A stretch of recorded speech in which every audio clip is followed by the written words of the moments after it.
I sat there, frozen, feeling cornered as my wife of 25 years served me divorce papers. I could hardly keep up with her words. They seemed to blur together. Noticing my distraction, she asked if I was actually listening. I apologized, admitting I'd zone out for a moment.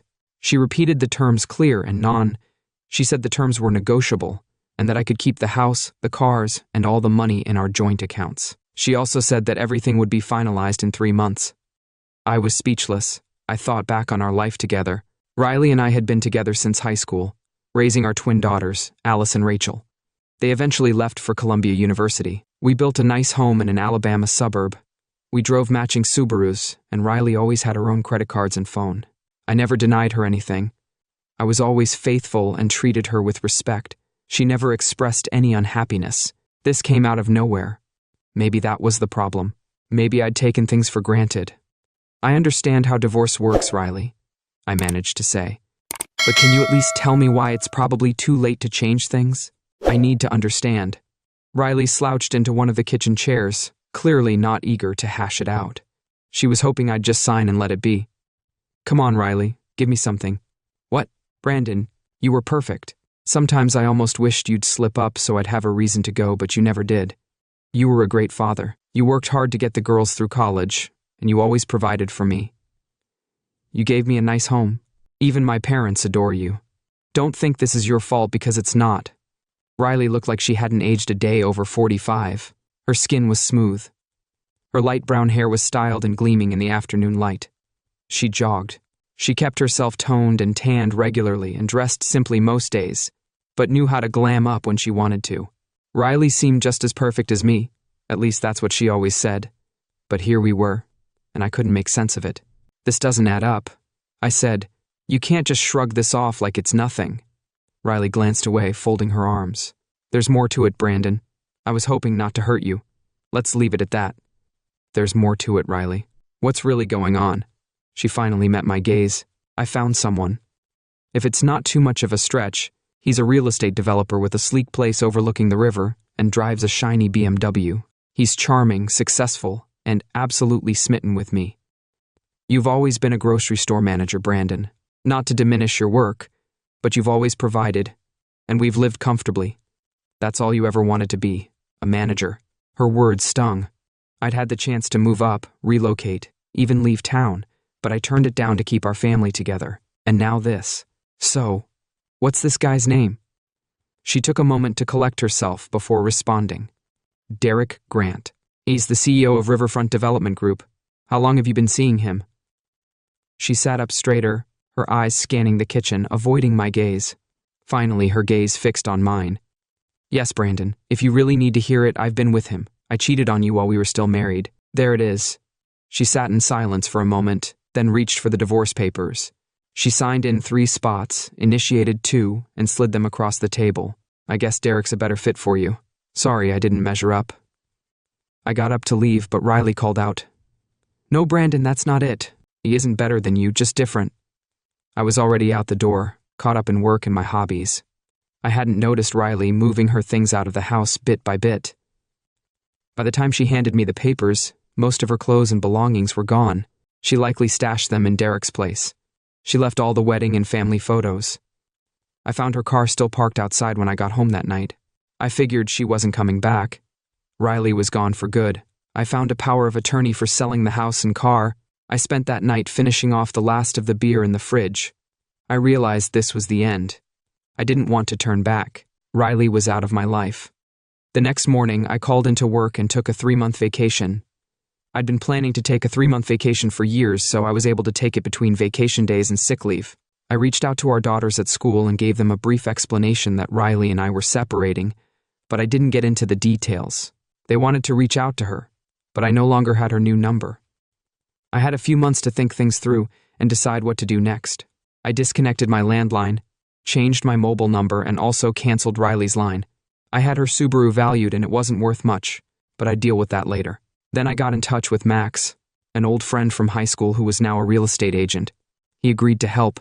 I needed to sell the house quickly at a fair price. I canceled all joint credit cards, opened new bank accounts, and cashed in some life insurance policies. It was time to set things straight.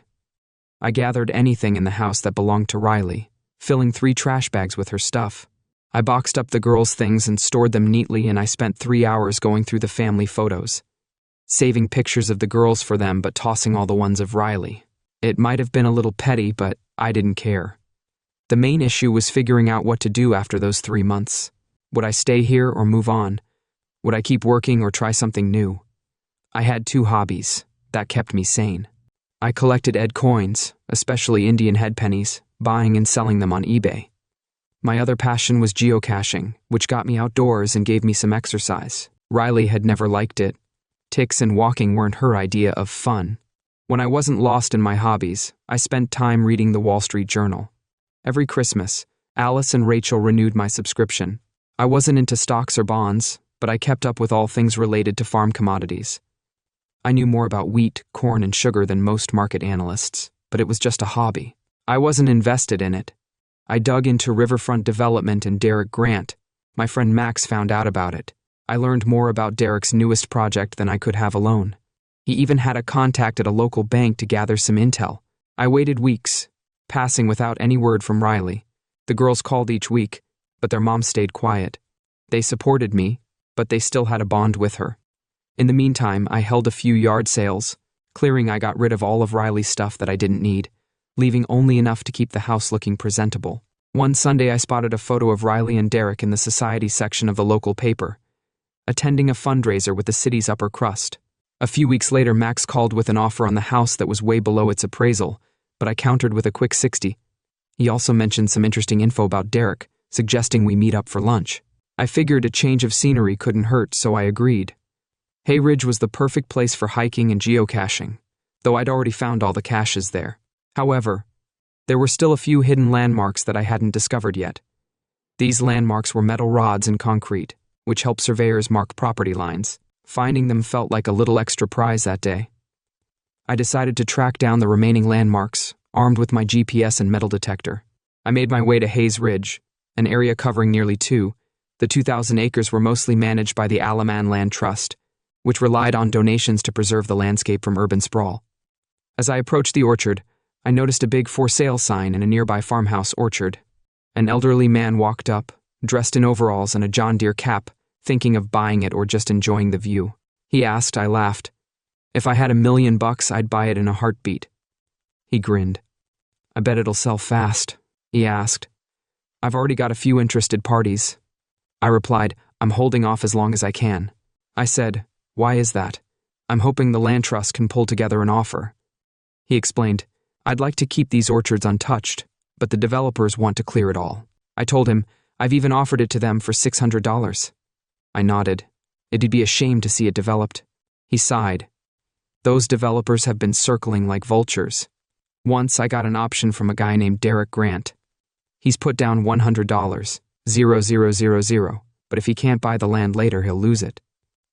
It's a great deal for me, but I'd rather he fails. What if you don't sell? I asked. He laughed. If he doesn't get this property, the whole project falls apart and he'll be out of millions. It'll serve him right. We shared a laugh, and I set off on my hike with Derek's name lingering in my mind.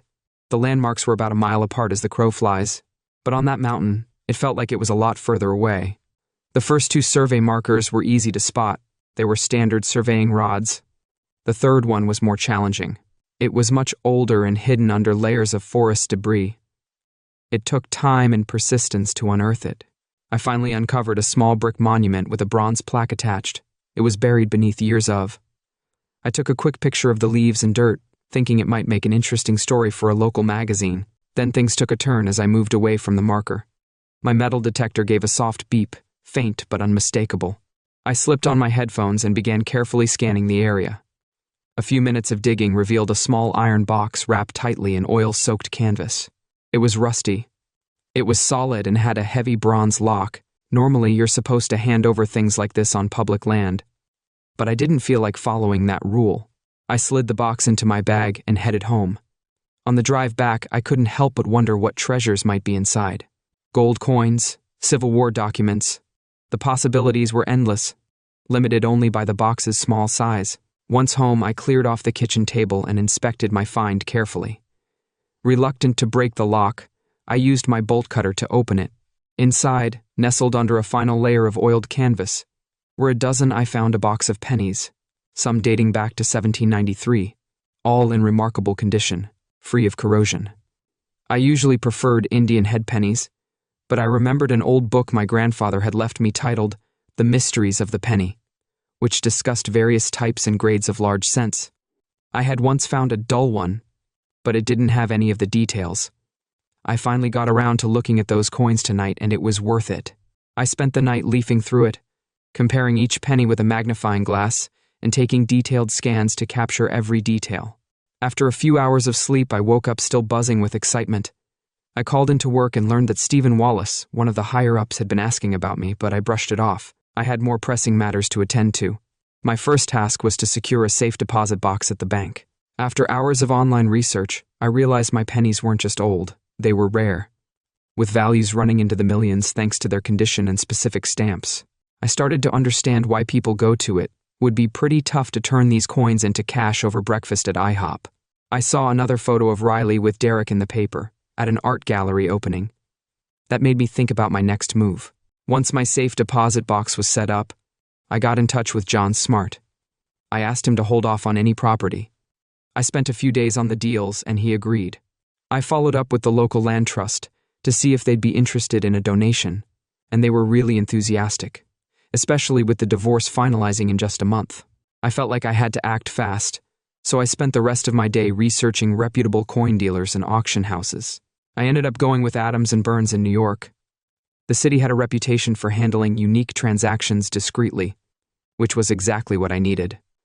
I set up an appointment for Monday afternoon, arranging to have lunch with my daughters that morning. When I arrived at Adams and Burns, I was struck by the sophisticated, modern atmosphere. After I gave my name, they led me to a more private area. "Mr. Atkinson, I've heard you've got some interesting coins to show us. This is my first time in the city." Leo Adams, the owner, greeted me. I recognized him from the ads, though he looked a bit older in person. I took a seat across from him. "Thanks. My daughters are students at Columbia University, so I've been here before, but never on business. I figured let's get the meeting off to a good start. I'm sure you know your way around coins, but do you have a specialist on early copper coins? It might be helpful." Leo nodded and pressed a button on the intercom. "Mark, could you bring Smith to the office?"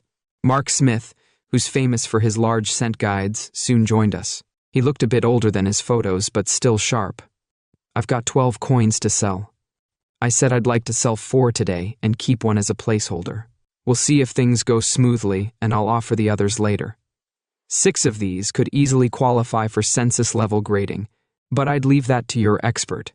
Leo asked where these coins came from. "They were a gift from my grandfather when he passed away." Leo looked skeptical but nodded. "May we see them?" I laid out enlarged photos of 4 coins showing both sides. Leo and Mark examined each one closely. "So, what's your asking price?" Leo asked after some silence.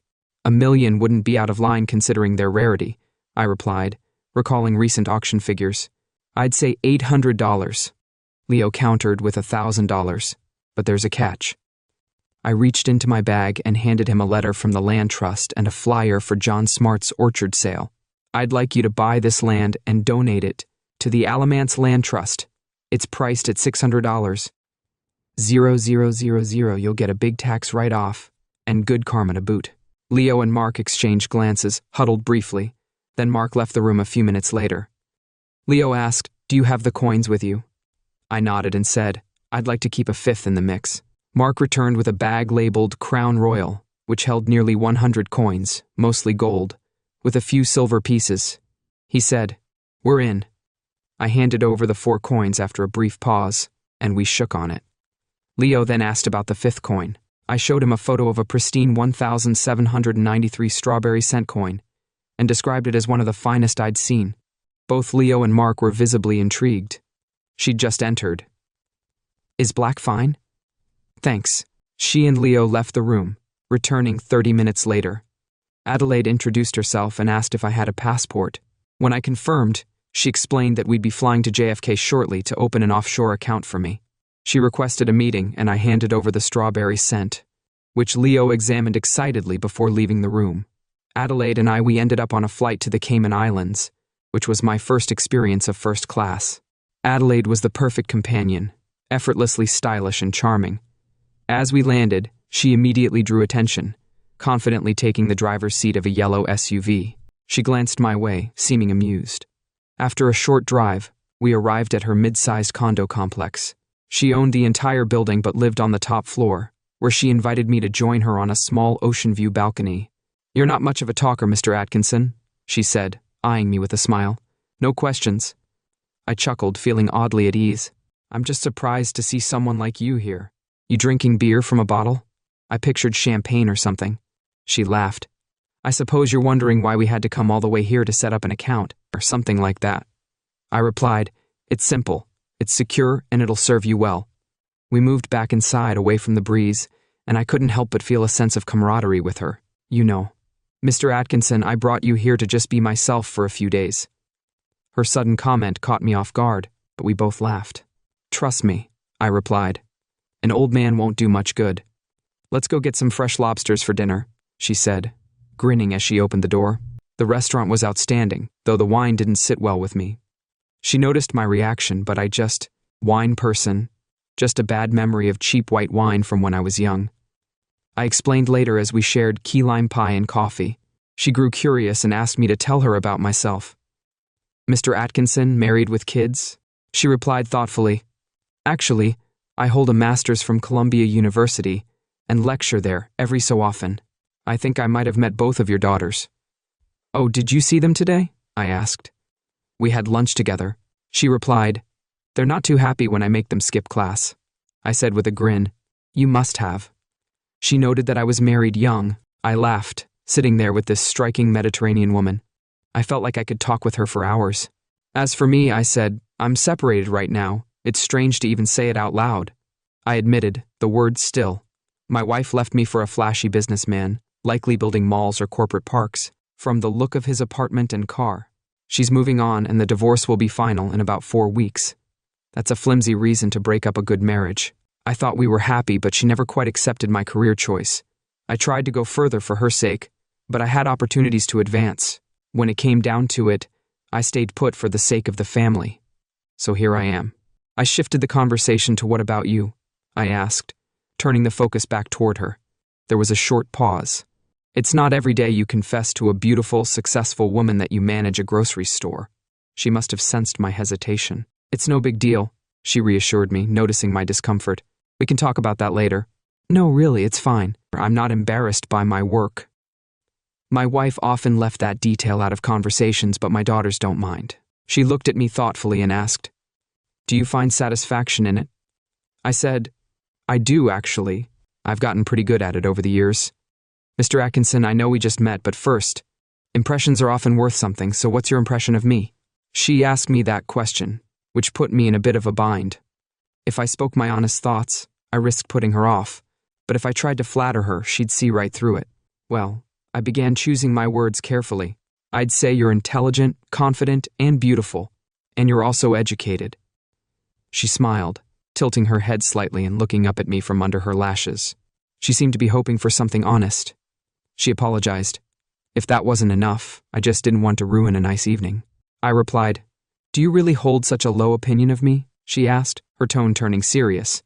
"Maybe that's why your wife left. If you hadn't always tried to keep her happy, your marriage might have been stronger." Her words stung, though I had to admit they weren't. "You know, you use your charm well. You've got a way of getting what you want and don't like being told no. You're used to success and maybe even a bit entitled. I sense you know your way around finances too," I said, somewhat annoyed by her earlier comment. "If you weren't so determined to prove yourself every man's equal, you might actually make a good mother." She looked at me, silent for a moment, before a small smile appeared. On her face, "Do you really think I'd make a good mother?"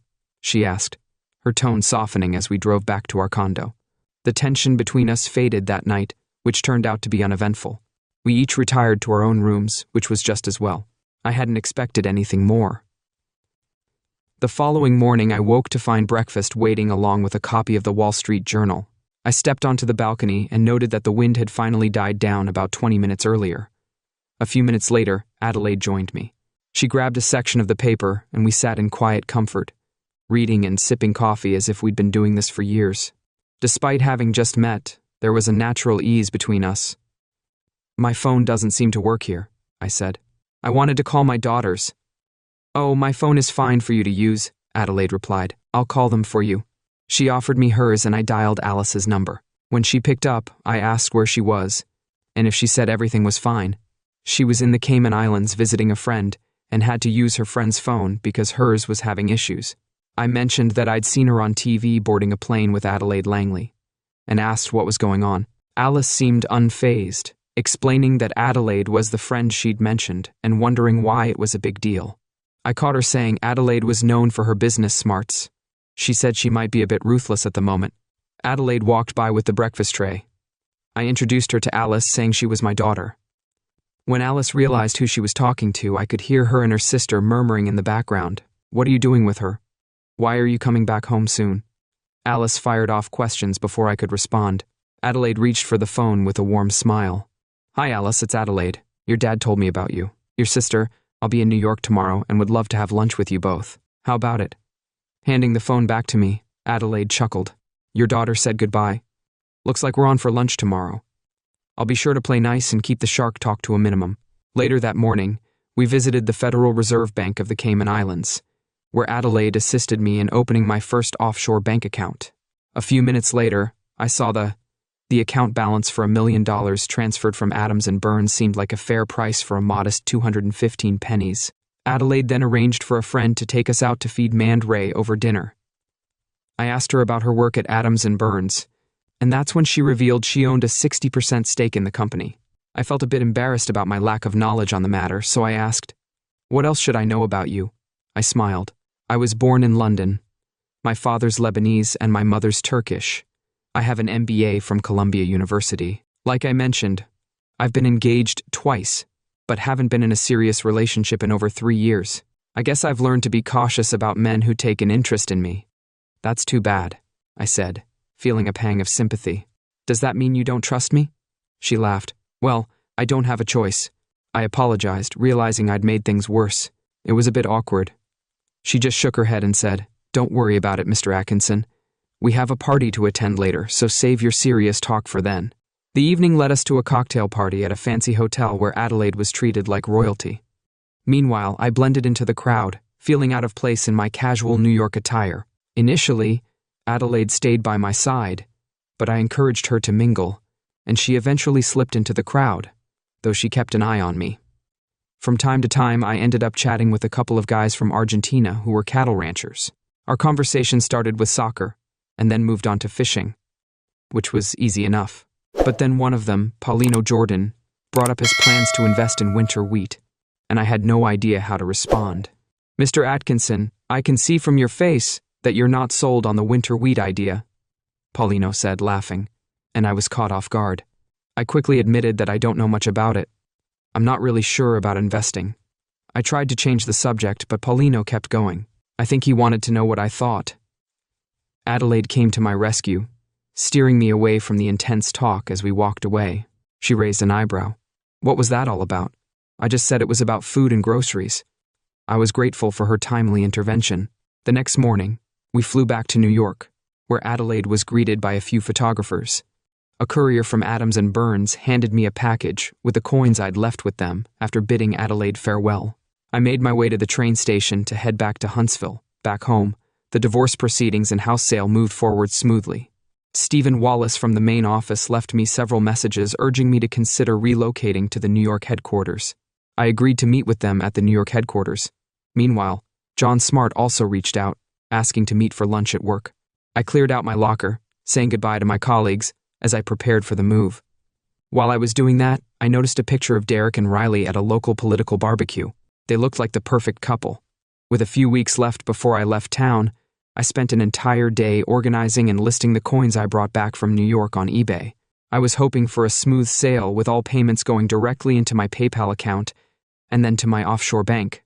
With the weekend free, I took a breather. My friend Friday lunch with John was productive.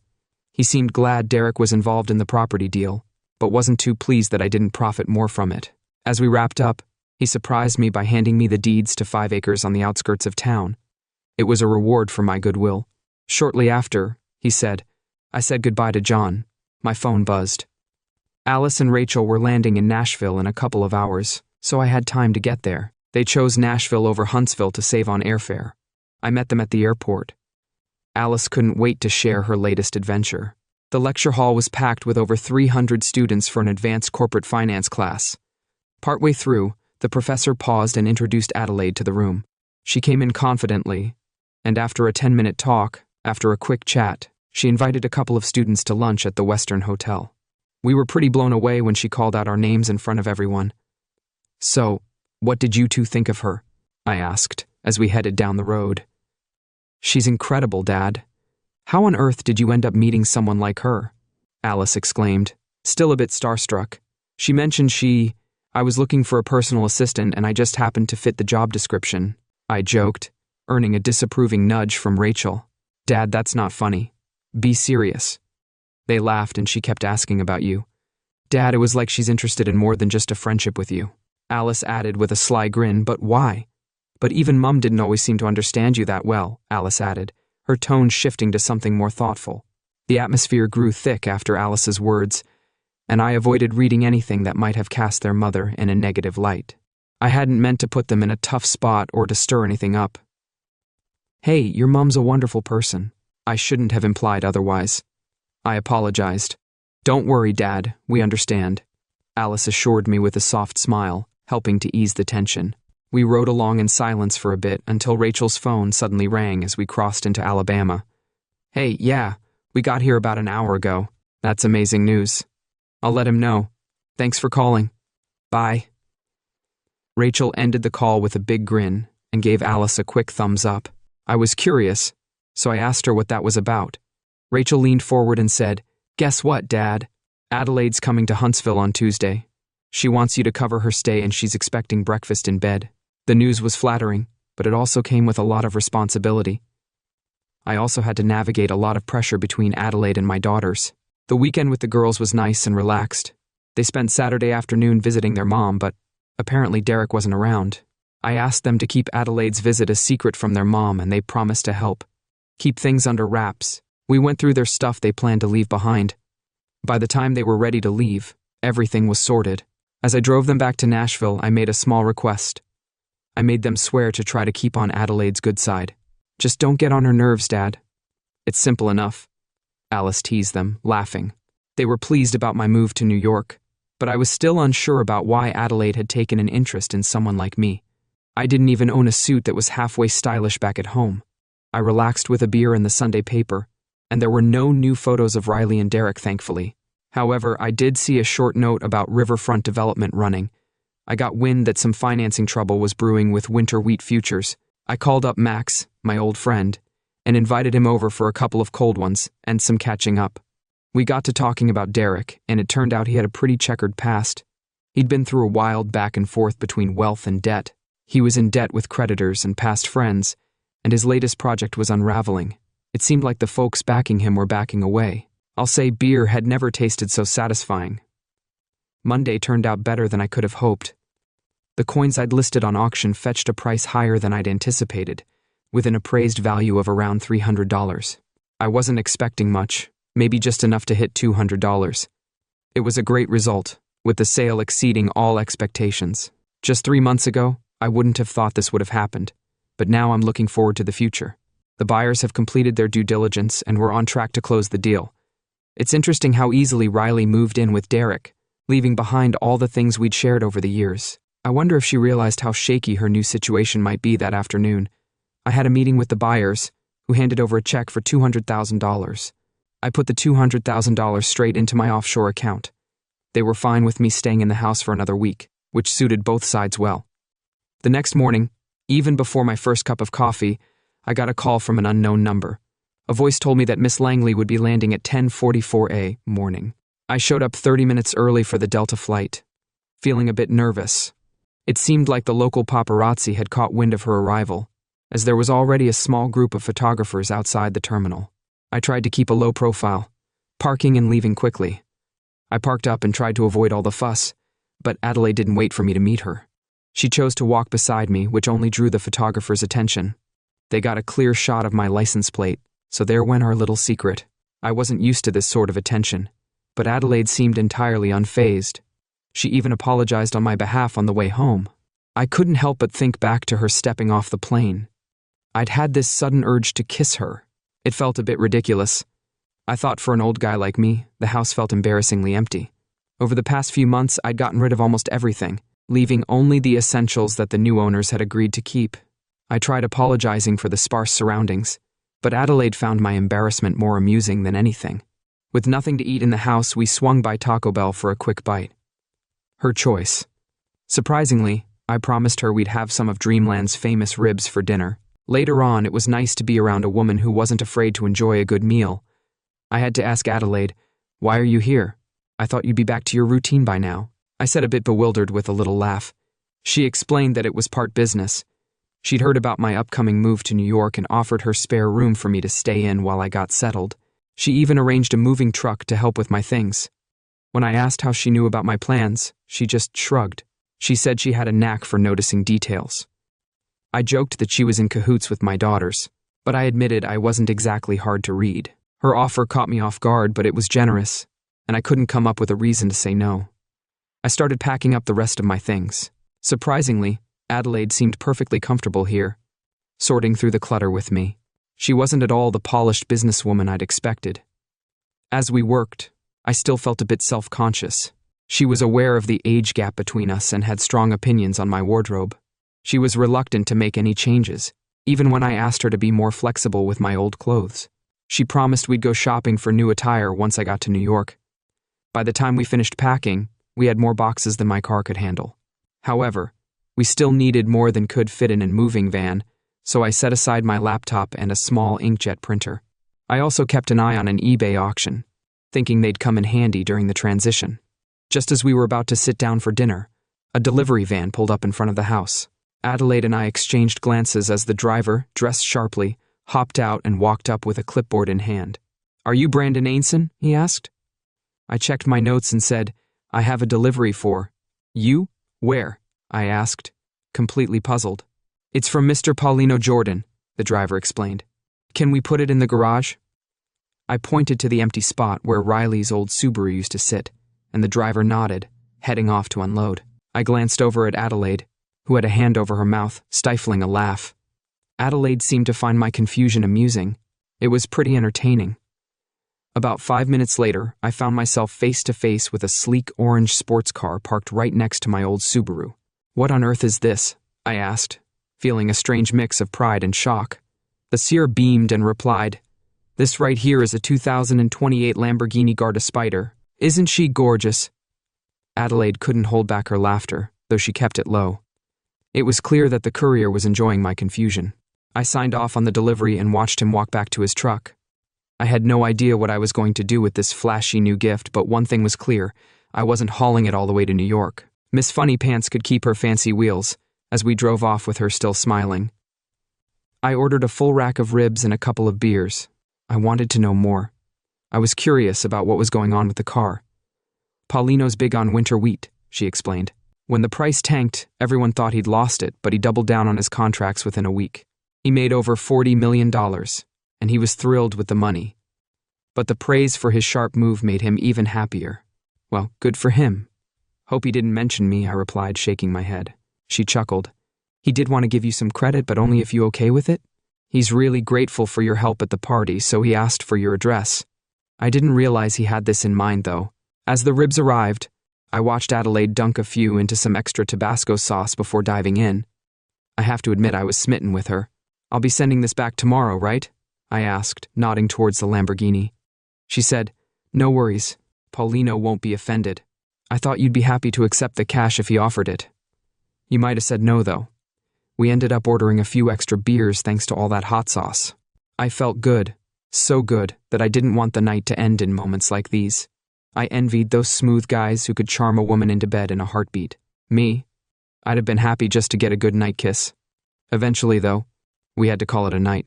The next morning turned out even better than I'd hoped. I was hoping all my worries had been for nothing once we were back at the house.